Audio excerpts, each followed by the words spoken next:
Well, Mayor Katie, welcome back once again. Mayor's Monday here at WSAU, I feel like I've had WSAU.com. more Mayor's Mondays than other mayors, but I'll take But it. that's the way the rotation works here. We kind of got you in a good spot, and of Okay, course good. things are slowing down a little bit. Oh, are they? Maybe Are not they? nearly as busy as they were before, but I'm sure even as things have started to open up here, COVID-19 and health concerns still taking up a lot of your days, I'm guessing. Oh my gosh, yes. Yeah, we have a lot of questions still about what's open, what's closed. Businesses are making their own decisions too. So they want to protect their employees, their customers.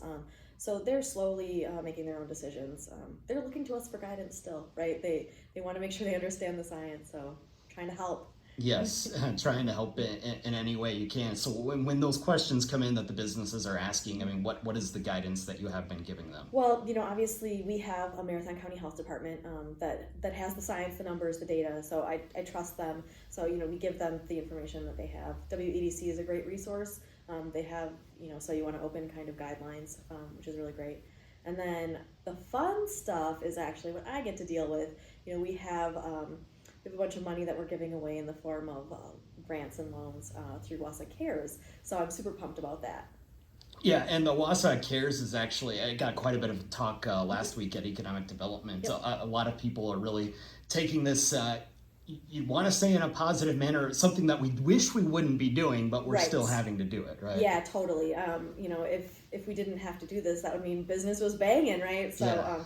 we're trying to keep people feeling good about doing business in Wausau. So how can we do that? Well, we have these microloans, $1,000, 1,500. It's helpful, and then as much, I think it's up to even $20,000 for those low interest loans.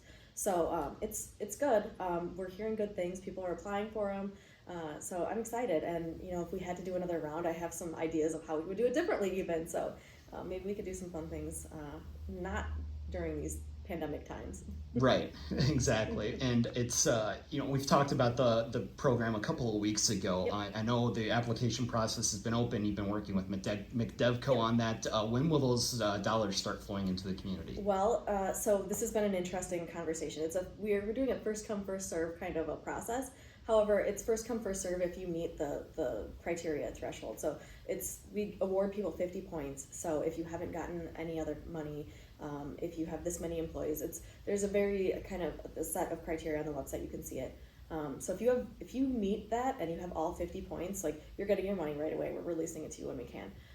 But if maybe you don't have all that, if you're getting money from other sources, things like that, it might be a little bit longer as we wait to see how many people there have that need, the greatest need. You'll be put in the waiting room, or you'll be waitlisted, Yeah, so yeah. to speak, right? But the good news is, WEDC in general has been launching all of these different programs, and they have a micro grant program very similar to ours. So folks should definitely apply for that too. I can't remember. I think it's We All In or something of that nature. I saw an email about it Yeah. maybe one day last week. Of course, Right. you know how many emails we Oh get my in gosh, this business. I can't keep up. Yeah, you can't keep up, but yes, there are those resources out there. So and for these businesses, and we've talked about this with Wausau River District. We talked with this with Brian at the chamber as well.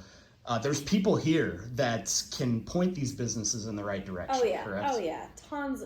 Yeah, so you could start with McDevco. If you contact me, I will put you in touch with Stacy Johnson, who is our local WEDC regional director. She's amazing and enthusiastic, and wants Wausau residents and business owners to take full advantage of everything they're offering. So I will help you with what I can. Yes, the resources are there. Just simply call Yeah. and somebody will point you in the right Yeah. direction. As we've gotten into the summer months here, obviously things have felt a little more like summer. First off, just on a side note, have you gotten any pothole complaints yet? I haven't. Really? I'm getting other kinds of complaints, but the potholes haven't started yet. I'm wondering if maybe the DPW guys are getting most of those. Right. Well, when you get your first pothole complaint is when I say I'll send out the tweet. Yes, you'll send out a tweet, and it'll really feel like you are the mayor now that you're getting Yes, pothole yeah. complaints. Yeah, I got pothole complaints before I was the mayor, so I don't know if they count yet, but we'll Okay, see. but obviously that's one thing. The street crews are out doing that right now, and the kids wanting to get to the pools. That's been a Oh my hot topic goodness, the yes. last couple of weeks. Obviously, we've had several committees take up this. It's Yep. going to be on the city council meeting on Yep. Tuesday. Yep. Catch everybody up with where we are in this process right now. Yeah, so at this point in time, which is the past, we've had our Parks and Recreation Committee take it up, and they voted to open the pools. That will go to Public Health and Safety, who will decide what they think, and then it will go to the full council. So I really have no idea how this will go. I know that the chairs of both of those different committees have different ideas about it. So Yeah. we could have an interesting conversation on Tuesday. Yeah, exactly. And I know that I don't know how many conversations you've had about this with neighboring communities, but several on the Parks and Rec Committee have said, we want this to be a regional approach. If one of us do it, we want to all do it. If we're all going to close, we're all want to be closed. Yep. Like that. So is there any difficulty then in trying to maintain those discussions? Yeah, so it's been interesting. Rothschild and Schofield decided immediately they were just not opening. And a lot of other municipalities too. You saw La Crosse close right away, and many, Madison, Milwaukee, their pools are closed. But Weston is opening. So they're partnering with, I think, the YMCA with their lifeguards to open pretty soon here. I don't know the date. So that, I think, is a decision now that's weighing heavily on the council. Like, okay, well, we have Weston that's opening. But we have Rothschild and Schofield who are not. We all have access to the same data and information from the health department. It's kind of one of those decisions that's become a little more politicized probably than it should, but here we are. This is democracy. Yeah, you want to see how the sausage gets made. This is it. Right? Oh yeah, welcome. Yeah, so we'll be looking for that decision coming up on Tuesday from the full council. Again, it went from the Parks and Rec Committee. The Public Health and Safety Committee also considered it. So with going through multiple committees like that, is there any more difficulty in getting that through to the council, or is it just one more stamp of approval? Yeah, I'm not really sure here. I was actually talking to the county administrator yesterday about these various committees, and we had some questions because on the county side, they have some of these standalone committees that are liaisons to various standing committees. So, really, ideally, probably Parks and Rec would have sent it to the council, but I think with a decision like this, they want to spread that as much information to folks as possible. So, it's better to have more discussion probably, but we're going to have a lot of it. So. Yeah, absolutely. And again, this is all something that you're learning in 2 or 3 months on the job now, right? It's so fun. One more thing before we let you go. Obviously, we can't ignore what's been going on regionally and really nationwide now, as far as the protests and looting and rioting, and there are differences between the three of them. Sure. In regards to the death of George Floyd in Minneapolis. Obviously, for somebody like me who's got roots in Minnesota, it's been difficult to watch a couple cities I love burn, so to speak. And I'm sure for you, being new in this role and being as socially active as you have been in the past as well, it's been difficult for you to watch that too. Yeah, it's tough. I have family members in Minnesota too, and friends, people I went to school with. And so seeing some of those pictures, it's incredible. And you don't like to see things burning, businesses destroyed.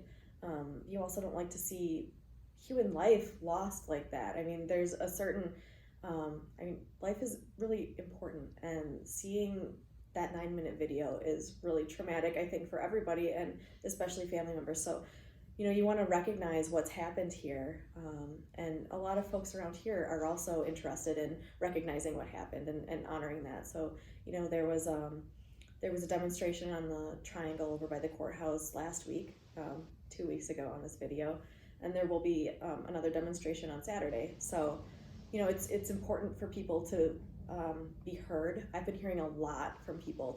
They're asking, well, does the police department have these policies in place that kind of take into consideration how we use force and document it? And the answer is yes, we do actually. And I have a report on all of the use of force that happened in the last year. So I'm looking through that and thinking, like, how do you share information with the public? How do you make sure that they trust your police department? And man, our chief of police, Ben Bliven, is an amazing human, and he's really cultivated a lot of trust with our community.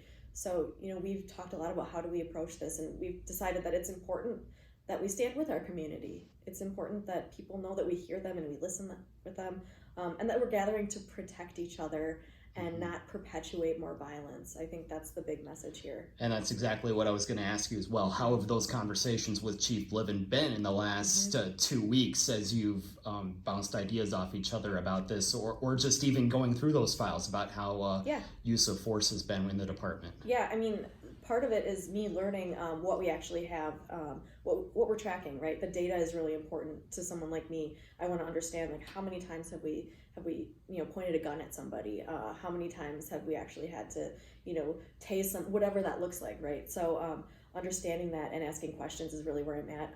He's a good person, and he wants to make sure that he's transparent with the community. So I do feel that we're doing things the right way, and obviously we should reevaluate this all the time as things come up. What information does the public need to know? How do we cultivate that trust? That's important. So. And of course, with the African American community as well, because they're the ones that seem to be the most impacted by this. That's what these conversations nationwide really have been about. So is there any idea in the future to maybe having some sort of a conversation between leaders in the African American community and Chief Bliven, possibly in some sort of a public forum? Right. So we've had a lot of people reaching out to us, and we have a couple of organizations here. There's People for the Power of Love. There's the One Wasa initiative. It's kind of it's not as organized, it's more loosely knit. So figuring out, like, who should be at the table for these discussions. Obviously we want everybody there, we want to hear from everybody, but who are the leaders here? So we have ideas for what that looks like. We're talking to a lot of folks, so I'm welcoming all of it. I think it's going to be important once we can get together in a room to be together in a room. It's good to have the conversations online, but it's much better to be face to face, as you know. Oh, absolutely. The conversations online always end great, correct? Right, yeah.